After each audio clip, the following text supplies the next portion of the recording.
Hey, I'm Riley, and you're listening to the Trans Music Podcast, a show where we explore the art, work, lives, and politics of your favorite trans musicians. This week's episode is an interview with Sammy Gagnon, an indie rocker from Baltimore. But first, I want to talk about someone a little closer to home. To my home, about an hour's drive south of where I live, in Lillington, North Carolina. There's a men's prison called Harnett Correctional. A trans woman named Kanautica Zayre Brown is in prison there, and she wants to be transferred to a women's facility. This is understandable because sharing a dorm with 38 cis men is really scary, but solitary confinement is worse, and there's no reason she should even have to be there. I thought that was pretty messed up, and if you do too, grab a pen and paper and write this down. Are you ready? 919-838-4000. That's the number for the North Carolina Department of Public Safety Prisons Division. If you can, see if you can talk to or leave a message for Kenneth Lassiter, the Director of Prisons in North Carolina. That's 919-838-4000. Let him know that you demand that they transfer Kanautica Zayre Brown to a women's facility to ensure her rights and safety. If you're not totally sure what to say, I put a script in the show notes and on our website, transmusic.org, along with more information about Kanautica's situation. And if you want to send her some money, her husband Dionne's Cash App is 007DB. Alright, back to our regularly scheduled broadcast. Back in October, I went on a little road trip to Washington, D.C. Whenever I travel now, I reach out to local trans musicians and see if they want to be interviewed for the podcast. Sammy Gagnon, who plays under the band name Sammy Heck and runs the DIY label Deep Sea Records, drove all the way down from Baltimore to meet me for this interview. We talked about how she got into the DIY scene, what Guitar Center is like as a trans woman, and cracking eggs. I had a lovely time, and I hope you have a lovely time listening to it. Oh, and as you'll hear, we were attacked by wasps twice, but no wasps were harmed in the making of this podcast episode. Oh, also, how do you pronounce your last name? Is it Gagnon? Gagnon, yeah. Okay. You're like one of the 3 people in the world to get it right. I speak French, so. Okay, yeah. Yep. Yep, that's how it is. Okay, cool. I'm Riley for transmusic.org, and today I'm here with Sammy Gagnon, also known as Sammy Heck. She's sort of a DIY, bedroom pop, indie rock musician, living in Baltimore right now, and currently we are in a sort of dilapidated strip mall in Greenbelt, Maryland, outside of a vegan cafe where someone is protesting by eating slabs of meat. It's so gross. So thanks for being here with me. Yeah, thanks for driving having me. down. Yeah. So you just were telling me, have just wrapped up did you say 17-day tour? Well, it was a whole year of touring. So, yeah, I think I toured like 41 or 42 days in total this year, which is like more than I've ever done. 5 tours this year across January to August. Where all have you gone? I went as far north as Boston, as far south as like Tallahassee, Florida, and Austin, Texas. And then towards the Midwest, I went as far as Chicago. And have you been doing it yourself? Yeah.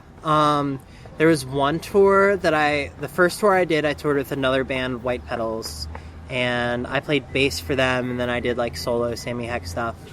And then I did a 5-day tour in July where I was tour managing for a band called Phase Arcade. For the rest of the time, I drove totally alone.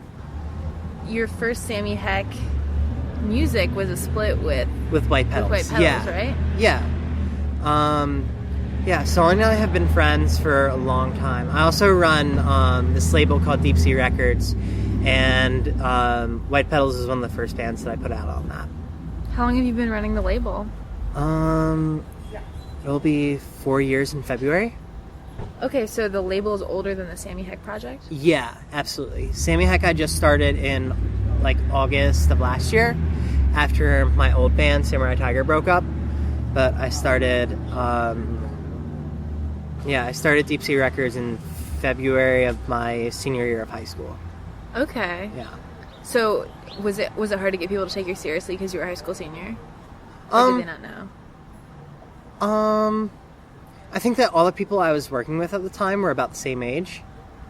I honestly find that people took me more seriously when I was like a 17-year-old boy, I'm doing air quotes there, than now when I'm a 21-year-old girl who's been on like a dozen tours and has like put out almost 50 records. And so people just, it's just a gender thing? Yeah, I definitely think so. That really sucks. Wow, but I know what you mean though. Yeah.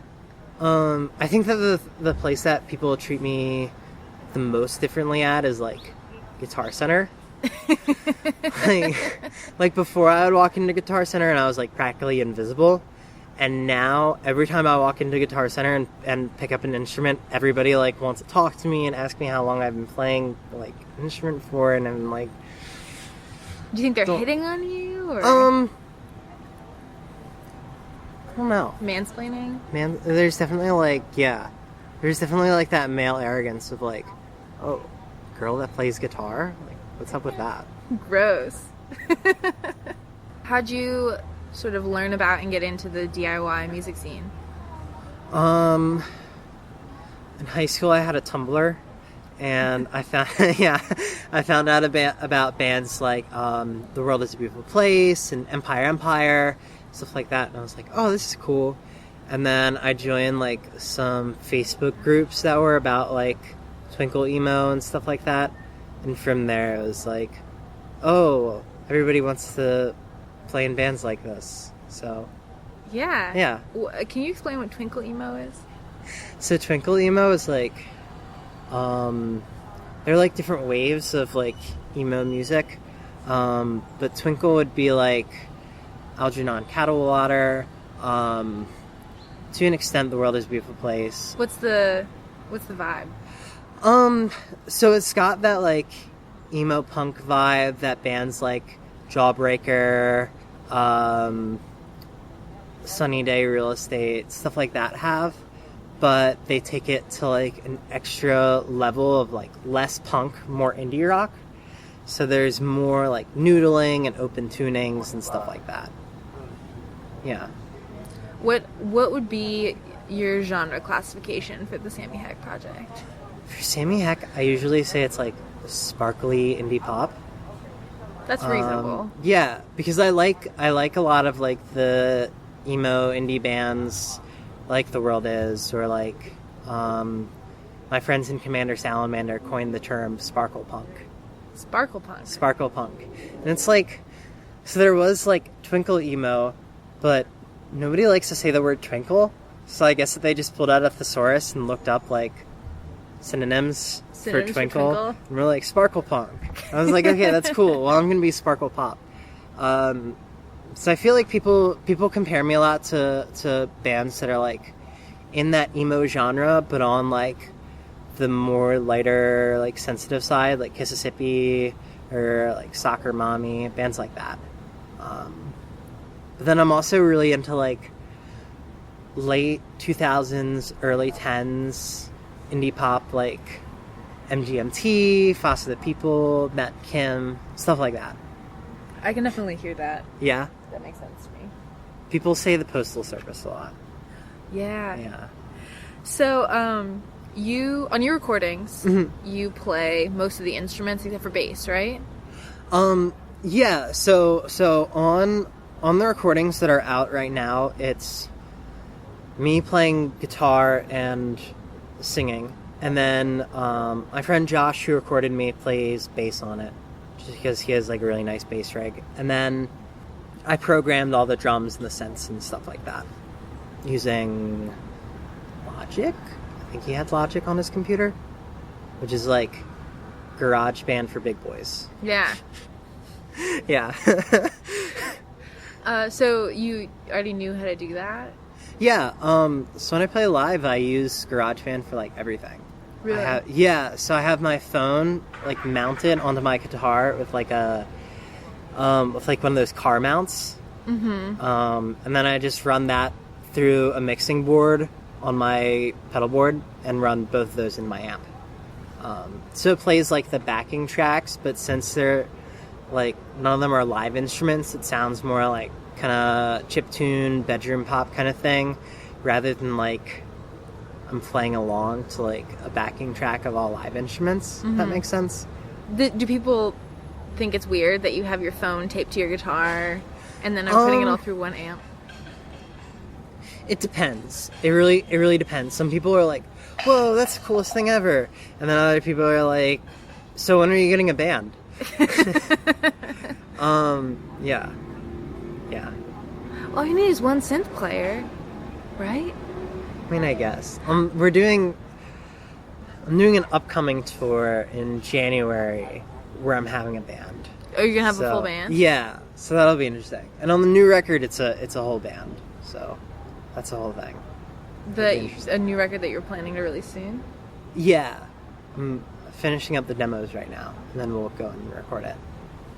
That's awesome. Thank you. So you've created a band in Baltimore? Like you started practicing with people? Yeah, I'm more of just still another band. I'm just so it's this band Phase Arcade, except I'm putting their guitarist and the singer on keyboards, and then their bassist and drummer are still their bassist and drummer, and then I'm just fronting it. Oh, okay. So when I tour with them, it'll be with... There's a bee. Was that a bee? It's a wasp. Yeah, it's a wasp. Okay, well. Yeah. So when I tour with them, it'll be like, I'll play my set, and then I'll move all of my shit out of the way, and then... Can I curse on here? Yeah. Does it matter? Okay, I wasn't sure. It's going on SoundCloud. Cool. I wasn't sure, like... I'm always paranoid that, like, I'll do a radio session and I'll be like, oh, that's fucking stupid, or something like that, and then they'll get mad at me. And get some crazy fine. Banned from the air, yeah. Do they fine you when you do that? Oh, yeah. Really? Yeah, well, the station does, not you. What? Yeah, the station gets a fine from the FCC, I think. That sucks. Or FTC. No, that's the Trade Commission. I think it's the FCC. Something. They get fined somewhere. Yeah, they get fined. Wow. If it's like... Because I think if it's like before 10 p.m. I think after 10 p.m. you can. Okay. There's Well, that's like cool. watershed time. I don't really know what I'm talking about. But I do know that it costs money. That's why they care. Yeah. That's funny. Okay. But yeah, I'm basically borrowing their band. That's cool. Yeah. Are you also in that band? No. No. You just saw it, you liked it. It's your band now. So I want to describe where we are right now because I think it's really, really deeply funny. So in front of us is the Greenbelt Federal Credit Union. Next to us is a zombie-themed mini-mart. There are people here, but it's just got a very creepy vibe. Yeah. This is kind of what, like, every, like, DC suburb I've ever been to has been like. Just, like, really weird, kind of empty, but, like, impeccably clean and put together. Yeah. I'm used to one or the other. Yeah. But this is creeping me out a lot. It's a little weird. Do you know what else it reminds me of? I went and when I was in high school, we didn't break in. The door was unlocked.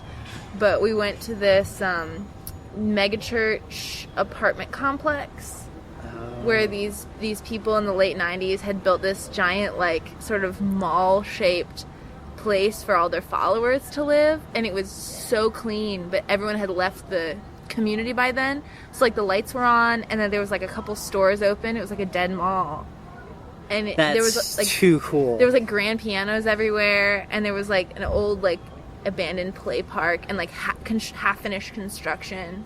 Oh, that's my shit. And the power was still running? The power was still... There's people there, but there was, like... I'm sure occupancy was, like, 2%. Okay. Because I was going to say, if it's, like, totally abandoned, like, you could have, like, cool shows there and stuff. It wasn't abandoned, so I think that it was still being administrated, but I think most people didn't want to live in this weird megachurch commune. Yeah, I can't imagine why. On you. There's a wasp, right? Just... It likes you, I think. Yeah. There's cocoa powder in my my contour, and bugs are really into it. Uh-oh. Yeah. Your makeup looks great. Thank you. I like the iridescent nails, lip, and sword that you brought. Thank you. Yes. She brought a sword for pictures that we wanted to take. So, what are your goals musically and as an artist? Whenever people ask me this question, I always think of that Vine of Riff Raff. And he's like, the goal is to blow up and then act like I don't know nobody. And then he has like those really scary like shark teeth grills and he laughs and it's really frightening. But that's not my goals. No. I feel like this is gonna sound so cheesy. I want to be the like artist and the role model that like me as a teen would have needed. So like, I don't know, I want to write songs about being trans and being sad and like dealing with that and stuff. And I don't really want it to be like a pity party thing, but it ends up being that a lot of the time. I definitely want to be more like, do you know what the term cracking eggs means in terms of trans people? Yeah. You could explain it though. Okay. So like an egg is somebody who is a trans person who doesn't know that they're trans yet. I don't know. I feel like I want to inspire more trans people to be like open about their transness and be okay with like being trans and like visibly trans and stuff like that. Yeah. We were talking earlier when we were taking pictures about how some people who I talk to for this website, sometimes there are trans people who don't want to be on a trans website, or they don't want their trans identity to be part of their identity as musicians and artists. You don't choose that, right? No, I don't. So like, I understand that. I think that's super valid because in a way, I feel like I have almost closed myself off because like now people are like, well, cis people, like, oh, well, her whole thing is that she's trans. Or even like other trans people will be like, oh, your whole thing is that you're trans, but it's not. Not all my songs are about that. That doesn't consume every minute of my life. But I think that it's really valid to not want to be open in today's climate where you'll get harassed and murdered if you're trans. Yeah? Yeah. So you want to be cracking eggs. Cracking eggs, yes. Have you ever had that experience? Like, has anyone ever said, yeah? Yeah. Yeah, that's definitely a weird thing. Because someone after, like, a friend of mine, actually, after seeing me play, it was, like, a few months later, texted me and was like, hey, because of, like, seeing your performance, I decided to like come out. I was like, that's fucked. That's fucked up. That like that was something that I could do, if that makes sense. I'm trying not to like sound like really self-important. I don't want to sound like that. I don't think that you do. I think that we're raised in a culture where it's not seen as an option. Like, gender is seen as an immovable object. Like, yeah. You can't do anything about it. So anytime you even see someone, like, there's that song, there's that Alison Bechdel cartoon, Ring of Keys, right? Where she sees a butch and she's like, oh my god. She's like 8 years old in a diner and she sees a butch and she's just like, is that a thing that you can do? Yeah. See, yeah. The butch was not a messiah. The butch was just hanging out, going to a diner. But you can do incredible things just by existing publicly. By existing. Yeah. My only experience with, like, trans people up until I was, like, in, like, an upperclassman in high school was through, like, porn. Mm-hmm. And that was the only way that I knew that, like, trans people existed. Which is really, like, fucked up. Because I always thought that it was I never really knew that trans people existed outside of the fetish. Yeah. That makes sense. Is your friend doing okay? Oh, yeah. She's doing great. Great. She's awesome. Yeah. I'll have to send her this interview. She'll geek out. I don't know if she wants me to name who she is, so I won't say anything. Yeah, I'm not gonna say anything. No, she's sweet. Yeah. Well, thanks for talking to me. Yeah, thank you for having me. This is fun.